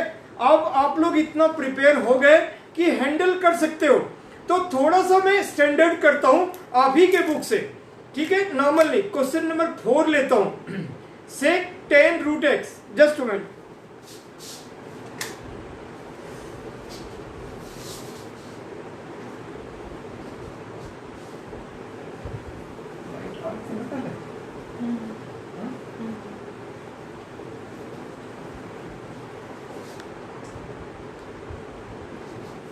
सेक 10 रूट एक्स। अब हमारे पास 4th नंबर है y इक्वल टू सेक और फिर 10 और ब्रैकेट के एक और ब्रैकेट के अंदर में रूट एक्स। तो स्टूडेंट यहां पे देखो, ये चेन रूल के अंदर में एक फंक्शन सेक और दिस है, तो एक फंक्शन एक चेन, तो एक यहां पे हो गया।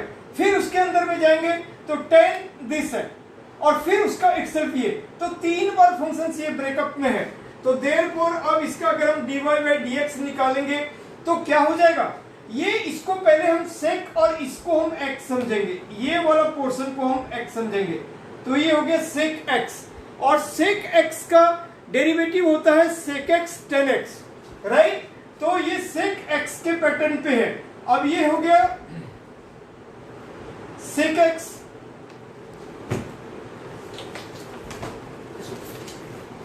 अब ये हो गया सेक x, यानी कि सेक और x हमारा है 10 root x, sec x into 10x, 10 root x into ये सेक x का पैटर्न था, तो सेक x का पहले हमने किया सेक x 10x, यानी सेक ये हमारे लिए x था, सेक x 10x into d by d x into d by d x of जो जिसको हमने x समझा था, सेक ये इसको हमने x समझा, तभी ये sec x 10x into d by d x of जो हमारे लिए x है। अब फर्दर अगला स्टेप फिर से sec 10 root x into 10 root x, जो पहला है टर्म वो हमें लेना ही लेना है। और अब स्टूडेंट यहां पे फिर क्या हो जाएगा 10 रूट एक्स, यानी ये 10x के टर्म पे चला गया, 10x के पैटर्न पे चला गया, तो 10x का डेरिवेटिव सेक स्क्वायर x, तो सेक स्क्वायर, अब ये हो गया सेक स्क्वायर रूट x। और फिर अभी हमारा खत्म नहीं हुआ है, तो इंटू x, हमारा ये x नहीं है, x के जगह में रूट x है, तो into d by d x of root x। तो देखो यहाँ पे 3 बार ब्रेक हो रहा है, एक के अंदर दूसरा, दूसरे के अंदर तीसरा। हमने पहले सेक x लिया, तो सेक x का हो गया सेक x 10x, और फिर जो x जिसको लिया था यानी जिसको समझा था उसको एक और बार डिराइव करना पड़ेगा, डेरिवेटिव करना पड़ेगा, तो d by d x of 10 root x. फिर हमने पहले वाली बातों को लिख लिया और फिर डिफरेंशिएट करेंगे 10 रूट एक्स का। अब ये 10x के टाइप का है, 10x का होता है सेक स्क्वायर x, इसीलिए सेक स्क्वायर x हमारे पास क्या है रूट x है, फिर into d by d x of root x.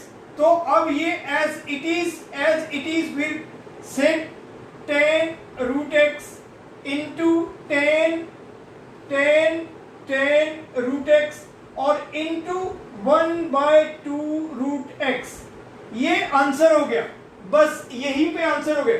तो ऐसा कुछ नहीं है कि बहुत बड़ा है, लेकिन अगर आप ढंग से उसको मतलब कि मैनिपुलेट कर पाओगे, कि ढंग से उसको समझोगे, तो आपको डिफिकल्टी नहीं दिखेगी और नहीं तो कॉम्प्लेक्स लगेगा। चलो एक दो और थोड़े से देखते हैं। फिर नेक्स्ट एक हम 6 नंबर क्वेश्चन देखते हैं। क्वेश्चन नंबर 6, ये भी थोड़ा सा ट्विस्ट क्वेश्चन है।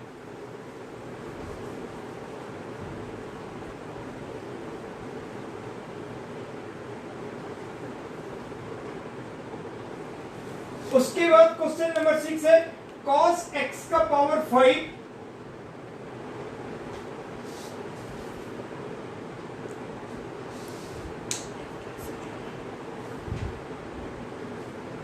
cos समथिंग, ये है हमारे पास cos x का पावर 2। एनीवे वो तो कोई मैटर नहीं होता, मतलब इस टाइप का फंक्शन है, ये समझो। Sine square, sometimes printing mistake, printing थोड़ा सा हल्का कर देता है बुक में। साइन स्क्वायर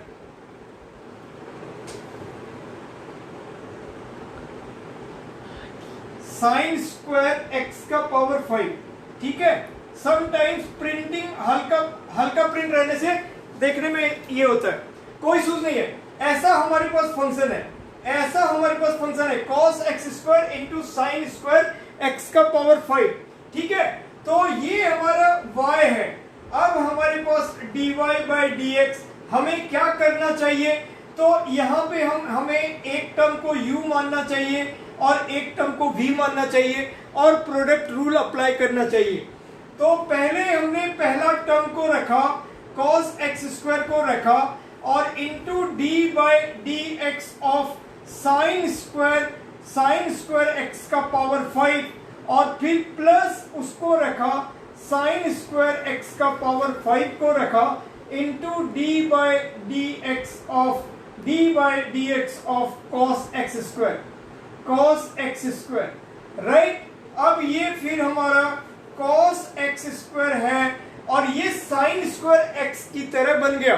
जैसे अभी हमने एग्जांपल दिया था साइन स्क्वायर x, तो वो साइन x का होल स्क्वायर होता था बेसिकली, फिर वो 2 साइन x करते थे। तो ये भी साइन x का पावर 5 का होल स्क्वायर है, तो बन गया 2 साइन x का पावर 5।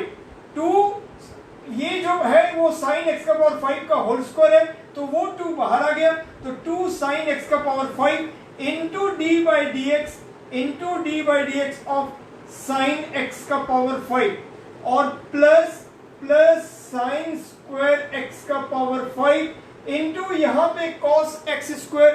तो cos x के टाइप का फंक्शन है, वो हो जाएगा माइनस साइन x, तो माइनस साइन x यानी x स्क्वायर और फिर x हमारा क्या है, dy/dx ऑफ x स्क्वायर। तो ये चीजें हो गया, ये पूरे वाले इसका जितने भी था उसका डेरिवेटिव, उसका डिफरेंशिएशन हमने कर दिया। अब अगेन फिर जिसका डिफरेंशिएशन करना होता है उसको ब्रैकेट में लिखना चाहिए, ठीक है। अब ये फिर हमारे पास आ गया cos x स्क्वायर और ये 2 को हम बाहर ले लेते हैं और इंटू साइन x का पावर 5 और इंटू फिर cos x का पावर 5 बन जाएगा। क्यों बनेगा? क्योंकि ये साइन x को हम डेरिवेटिव जब करेंगे तो साइन x का cos x, लेकिन फिर यहाँ पर एक और bar into dy/dx of x का पावर 5 और यहाँ पे इंटू ये प्लस माइनस मिलकर माइनस हो गया और साइन स्क्वायर x का power 5 into sine x square और इंटू 2x, ये चीजें हो गए। तो ऐसा कुछ नहीं, जब बढ़ते चले जाओ आराम से सारा चीजें निकलते चला जाएगा। अब यहाँ पे x का पावर 5 का क्या हो जाएगा, 5x का पावर 4।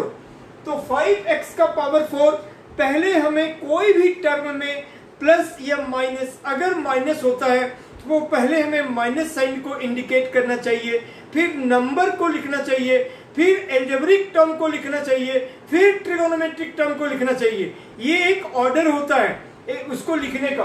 तो अब ये x का पावर 5, जैसे यहाँ पे 2, हम इस 2 को इधर के बीच में नहीं लिखते, हम हमेशा पहले लिखते हैं। अगर यहाँ पे कहीं माइनस आ जाता तो हम इस 2 के पहले माइनस साइन को देते, 2 के पहले माइनस साइन को देते, लेकिन माइनस नहीं है, कोई बात नहीं। अब ये x का पावर 5 का जो डेरिवेटिव है वो 5x का पावर 4 हो गया, तो वो और ये मिलकर हो गया 10, तो 5 2 हो गया 10। फिर एल्जेब्रिक टर्म को लिखा हमने x का पावर 4, फिर हो गया cos x square sin x का पावर 5, cos x का पावर 5, cos x का पावर 5, और फिर यहाँ पे हो जाएगा -2x sin स्क्वायर x का power 5 into sine x square, sine x square, और बस। तो ये हमारा आंसर हो गया। तो सवाल अब थोड़ा सा आप लोग भी देखो, आप लोग धीरे धीरे क्लास 12th में पहुंच गए, तो बहुत स्मार्ट, बहुत इंटेलिजेंट, बहुत कुछ अब आपको प्रैक्टिकल लाइफ में हो, पढ़ने में हो, बहुत हैंडल करना पड़ता है। तो सवाल यहाँ पे थोड़े लार्ज होंगे, आपको उसको सोचना है कि हमको इसका सिंप्लीफिकेशन कितने इजी गोइंग मोड में करना है, कितना मैनिपुलेशन हमको कैसे करना है, और एकदम कड़ी जोड़ना है। कभी भी घबराने की बात नहीं है कि सवाल लंबा है, बड़ा है, अरे बाप रे हम उलझ गए अब क्या करें, कुछ भी नहीं ऐसा। अगर मैं बहुत शुरू से फंडामेंटल्स पे जोर डालता हूं, इनफैक्ट हमारे सभी लोग, अभी विनय सर भी बोल रहे थे फंडामेंटल्स अगर आपका क्लियर रहेगा, और मेरा भी यही कहना है, तो अब सब कुछ क्लियर रहेगा, सब कुछ आप कर पाओगे। फंडामेंटल लू फॉल्स रहेगा तो नहीं कुछ हो पाएगा। तो इसीलिए जो चीज पढ़ते हो उसमें दमदार तरीके से अपना एफर्ट डालो, बेहतर तरीके से जानो, और उस टीचर्स भी बताते हैं तो उन पे अगर और भी क्वेश्चंस अराइज होते हो तो तब तक आगे नहीं बढ़ो जब तक तुम उसको क्लियर नहीं कर लियो, क्योंकि उसके बाद आगे बढ़ जाने के बाद अगर पीछे गौन है तो कोई फायदा नहीं है। अगर आपको 2 3 4 का टेबल नहीं मालूम है तो आपको 17 और 19 का टेबल क्या आपको इजी लगेगा, लग ही नहीं सकता। तो इसीलिए ये चीजें तभी हमने बिल्कुल बेसिक से उठाया कि डिफरेंशिएशन कैसे होना है, कैसे होता है, किसका होना है, कैसे कैसे करते हैं, उस तरह से। अब मैं एक बस स्टॉप एक सवाल और मैं देखता हूं, इसमें शायद से होगा, फिर एक सवाल में स्टॉप कर देता हूं, एक सवाल में और स्टॉप करता हूं, राइट। फिर ये चैन भी फिनिश हो गया।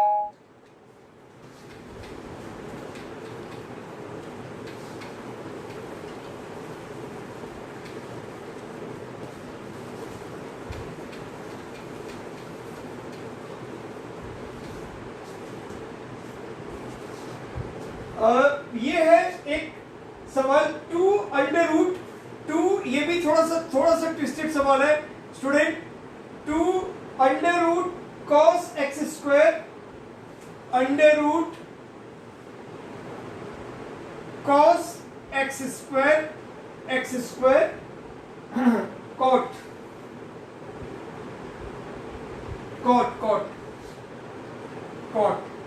cot x स्क्वायर, ठीक है, cot 2 under root cot x square, right. चलो, तो यहां पे हमारा ये y है। अब हम y dy by dx equal to 2 और अंडर रूट cot x, तो ये अंडर रूट x की तरह है। रूट x का डिफरेंशिएशन क्या होता है, रूट x का होता है 1/2 रूट x, तो 1/2 root x, root cot x square, root cot x square, और अब फिर into d by d x of cot x square, cot x square, तो ये हो गया रूट x, तो 1/2 root x into d by d x of जो x है हमारा cot x स्क्वायर। अब ये 2 कैंसिल हो गया, 1 under root cot x square, और फिर ये cot x हो गया, cot x का differentiation minus cosec x cot x, तो minus cosec x into cot x, और इंटू फिर आखिरी में d by d x of x square, और अब ये as it is 1/√cot x square और ये फिर आगे माइनस हो गया into cosec x square into cot x square और फिर x स्क्वायर का 2x, तो वो 2x हम यहाँ पर भी लिखते हैं। तो ठीक है स्टूडेंट, ये सब चीजें क्लियर हो गया आपको? बिल्कुल बढ़िया, ठीक है। अब हम लोग स्टॉप करते हैं, हम लोग डिफरेंशिएशन का यहां तक देख लिए। नेक्स्ट क्लास में अब इम्प्लिसिट रूल एक पैटर्न पूरा आपने पकड़ लिया, अब आपको बहुत इजी लगेगा आगे चलने में। आपने सारा बेसिक्स क्लियर कर लिया था, पूरा आपने सारा चीज हो गया, चेन रूल तक हो गया। अब आपको इम्प्लिसिट पैरामेट्रिक वगैरह ये सब इजी लगेगा चलने में। तो हम लोग नेक्स्ट क्लास जब भी होता है, इनफैक्ट अगले थर्सडे को हम मिलेंगे और फिर हम वहां पे आगे कंटिन्यू करेंगे, ठीक है। Thank you so much, thank you all friends of Devgar Foundation. Thank you Anand ji, Vinay sir, Rajesh sir, Laxmikant sir, सारे फ्रेंड्स, सारे व्हाट्सएप ग्रुप के दोस्त, सारे फेसबुक ग्रुप के फ्रेंड्स, सभी अभिभावक, नमस्कार मेरा, ठीक है। Thank you so much.